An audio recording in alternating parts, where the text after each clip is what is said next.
সুপ্রিয় দর্শক, আসসালামু আলাইকুম। সবাইকে স্বাগত জানাচ্ছি আজকের গুরুত্বপূর্ণ সংবাদে। প্রথমেই জানিয়ে দিচ্ছি সংবাদ শিরোনাম, পরে বিস্তারিত। ৫০ লাখ টাকা সহ বিমানবন্দর থেকে জামায়াত আমির আটক। এদিকে এককভাবে সরকার গঠনে আত্মবিশ্বাসী তারেক রহমান। সর্বশেষ আ লীগ অধ্যুষিত ৩০ আসন, ভোট টানতে নানামুখী প্রচেষ্টা। শুনছিলেন সংবাদ শিরোনাম, এখন বিস্তারিত। তার আগে হৃদয়ে ছুঁয়ে যাওয়া একটি অনুরোধ। যদি হাদি নামটি আপনার বিবেককে এখনও নাড়া দেয়, যদি প্রকাশ্য দিবালোকে গুলিবিদ্ধ হওয়ার সেই মুহূর্ত আপনাকে প্রশ্ন করতে বাধ্য করে, তবে আজ একটু সময় দিন। কমেন্টে শুধু লিখুন, হাদির হত্যার বিচার চাই। আর যদি আপনি চান সত্যটা চাপা না পড়ুক, যদি চান আমরা ভয় ছাড়াই এসব খবর আপনাদের কাছে পৌঁছে দিতে পারি, তাহলে এখনই চ্যানেলটি সাবস্ক্রাইব করুন। সাবস্ক্রাইব মানে শুধু একটি বাটন চাপা নয়, এটি অন্যায়ের বিরুদ্ধে সত্যের পাশে দাঁড়ানোর অঙ্গীকার। চলুন নীরব না থেকে বিস্তারিত জেনে নিই। ৫০ লাখ টাকাসহ বিমানবন্দর থেকে জামায়াত আমির আটক। সৈয়দপুর বিমানবন্দর থেকে বিপুল পরিমাণ টাকাসহ ঠাকুরগাঁও জেলা জামায়াত আমির বেলাল উদ্দিনকে আটক করেছে আইনশৃঙ্খলা বাহিনী। ধারণা করা হচ্ছে এই টাকার পরিমাণ অন্তত ৫০ লাখ। বুধবার ১১ ফেব্রুয়ারি বেলা ১২টায় বিমানবন্দর ইমিগ্রেশন পুলিশ তাকে আটক করে। পরে তাকে জিজ্ঞাসাবাদের জন্য সেনা হেফাজতে নেওয়া হয়েছে বলে নিশ্চিত করেছে জেলা পুলিশ। পুলিশ সূত্র জানায়, মাওলানা বেলালউদ্দিন আজ দুপুরে ঢাকা থেকে ইউএস বাংলা এয়ারলাইন্সের একটি ফ্লাইটে সৈয়দপুর বিমানবন্দরে অবতরণ করেন। বিমানবন্দর থেকে বের হবার সময় তার গতিবিধি সন্দেহজনক মনে হলে ইমিগ্রেশন পুলিশ তাকে থামায়। তল্লাশিকালে তার কাছে থাকা একটি ব্যাগ থেকে বিপুল পরিমাণ নগদ টাকা উদ্ধার করা হয়। প্রাথমিক জিজ্ঞাসাবাদে তিনি নিজেই ওই ব্যাগে ৫০ লাখ টাকা থাকার কথা স্বীকার করেন। নীলফামারীর পুলিশ সুপার শেখ জাহিদুল ইসলাম বলেন, গোপন সংবাদের ভিত্তিতে তাকে আটক করা হয়েছে। তার কাছে থাকা ব্যাগটি সবার উপস্থিতিতে খোলা হবে। আপাতত তাকে জিজ্ঞাসাবাদের জন্য সৈয়দপুর থানায় হস্তান্তর করা হয়েছে এবং পরবর্তীতে সেনা হেফাজতে নেওয়া হয়েছে বলে নিশ্চিত করেছে। ঠাকুরগাঁওয়ের পুলিশ সুপার বেলাল হোসেন জানান, বিষয়টি নিয়ে ঊর্ধ্বতন কর্মকর্তাদের সঙ্গে যোগাযোগ রাখা হচ্ছে। ঘটনার বিস্তারিত তথ্য পরে গণমাধ্যমকে জানানো হবে। আটক বেলাল উদ্দিন প্রধান ঠাকুরগাঁও শহরের পূর্ব হাজিপাড়া স্টেডিয়াম সংলগ্ন এলাকার বাসিন্দা। তিনি পেশায় স্থানীয় একটি শিক্ষা প্রতিষ্ঠানের সহযোগী অধ্যাপক। এই ঘটনায় জেলা জামায়াতের পক্ষ থেকে এখনও পর্যন্ত কোনো আনুষ্ঠানিক বক্তব্য পাওয়া যায়নি।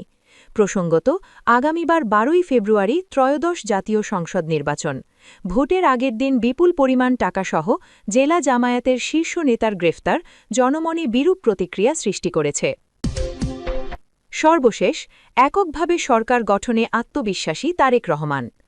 নির্বাচন ও নির্বাচন পরবর্তী সময়ে নিজেদের অবস্থান, নারীর ক্ষমতায়ন, প্রতিবেশী দেশগুলোর সঙ্গে সম্পর্ক এবং গুম খুনের বিচারসহ বিভিন্ন বিষয়ে ডয়চে ভেলেকে দেওয়া একান্ত সাক্ষাৎকারে কথা বলেছেন বিএনপির চেয়ারম্যান তারেক রহমান।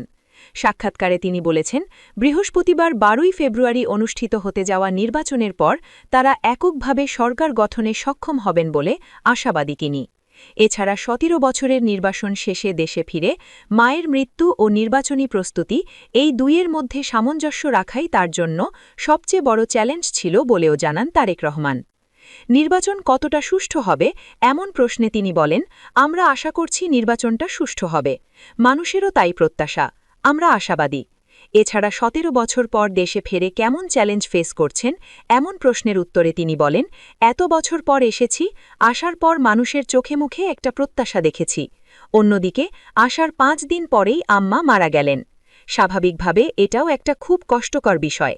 একদিকে নির্বাচনী ডামাডোল, অন্যদিকে ব্যক্তিগত বিষয়, দুটির সামঞ্জস্য রেখে এগিয়ে নিয়ে যাওয়া আমার কাছে সবচেয়ে বড় চ্যালেঞ্জ ছিল। তরুণদের আকৃষ্ট করার জন্য দলের পক্ষ থেকে নতুন কোনো বিষয় রাখা হয়েছে কিনা এমন প্রশ্নে তিনি বলেন, আমাদের ইশতেহারে সমাজের তরুণদের জন্য, বয়স্কদের জন্য, দেশের ৪০ লাখ প্রতিবন্ধীদের জন্য এবং একই সঙ্গে বাংলাদেশের জনগোষ্ঠীর অর্ধেক যে নারী, তাদের ক্ষমতায়নের জন্য আমরা পরিকল্পনা রেখেছি, কর্মসূচি রেখেছি। বিশেষ করে শুধু তরুণদের জন্য না, সবার জন্য এই পরিকল্পনা রাখা হয়েছে, কারণ দেশটা গঠন করতে হবে সবাইকে নিয়ে। ভারতের সঙ্গে সম্পর্কের বিষয়ে তিনি বলেন, আমরা যদি দেখি যে এমন কোনো চুক্তি হচ্ছে যেটা বাংলাদেশের মানুষের স্বার্থের প্রতিপন্থী, সেটা যে কোনো দেশের সাথেই হোক না কেন, তাদের সঙ্গে স্বাভাবিকভাবেই দূরত্ব হবে, কারণ আমি তো প্রতিনিধিত্ব করি আমার দেশের মানুষকে। বিএনপি ক্ষমতায় এলে সবাইকে নিয়ে ঐক্যবদ্ধ সরকার গঠন করবেন কিনা এই প্রসঙ্গে তারেক রহমান বলেন, বিএনপি এককভাবে সরকার গঠন করবে, কারণ কাউকে অপোজিশনে থাকতে হবে। একটা ব্যালেন্সড রাষ্ট্র যদি হতে হয়, ব্যালেন্সড সরকার যদি হতে হয়, অপোজিশনে থাকতে হবে কাউকে। সবাই সরকারে চলে এলে কেমন করে দেশ চলবে? দেশের মোট ভোটারের অর্ধেকই নারী। জুলাই গণ অভ্যুত্থানেও নারীদের অবদান রয়েছে। সেক্ষেত্রে নারীদের নিয়ে বিএনপির ভাবনা কি? এই বিষয়ে তারেক রহমান বলেন, বেগম খালেদা জিয়া যখন এর আগে দেশ পরিচালনার দায়িত্বে ছিলেন, তখন তিনি একটি পরিকল্পনা বাস্তবায়ন করেছিলেন, এবং সেটা হচ্ছে মেয়েদের শিক্ষা ব্যবস্থা। ক্লাস 1 থেকে 12 পর্যন্ত উনি ফ্রি করে দিয়েছিলেন। এটি হচ্ছে নারী সমাজকে এম্পাওয়ার করার প্রথম একটি পদক্ষেপ। অর্থাৎ আপনি একজনের শিক্ষার সুযোগ তৈরি করলে, না আমরা সরকার গঠন করতে সক্ষম হলে নারীদের এ শিক্ষার সুযোগটা আরও হায়ার ক্লাস পর্যন্ত আমরা নিয়ে যাব। এছাড়া দেশের প্রত্যেক হাউসওয়াইফের জন্য, বিশেষ করে প্রথমে প্রান্তিক জনগোষ্ঠীকে ফ্যামিলি কার্ড দিয়ে রাষ্ট্রীয়ভাবে সহায়তা ও স্বাবলম্বী করার কথা বলেন। পাশাপাশি নারীদের জন্য বিভিন্ন প্রকল্প গ্রহণের বিস্তারিত বর্ণনাও দেন তারেক রহমান।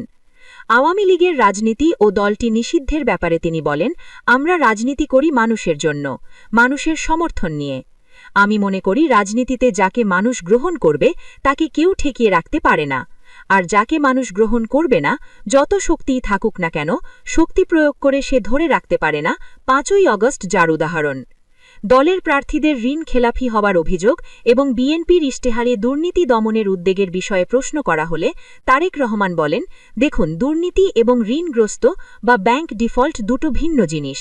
আমাদের দলের লক্ষ্য নেতাকর্মীর নামে বিগত স্বৈরাচার সরকার মামলা দিয়েছিল। আমাদের দলের মধ্যে যারা আছেন, যারা আমাদের দলীয় রাজনীতির সঙ্গে আছে, যারা ব্যবসা বাণিজ্য করতেন, তাদের বিভিন্নভাবে হয়রানি করা হয়েছে। তাদের ন্যায্য ব্যাংক লোন যেটা আছে সেটা তাদের দেওয়া হয়নি।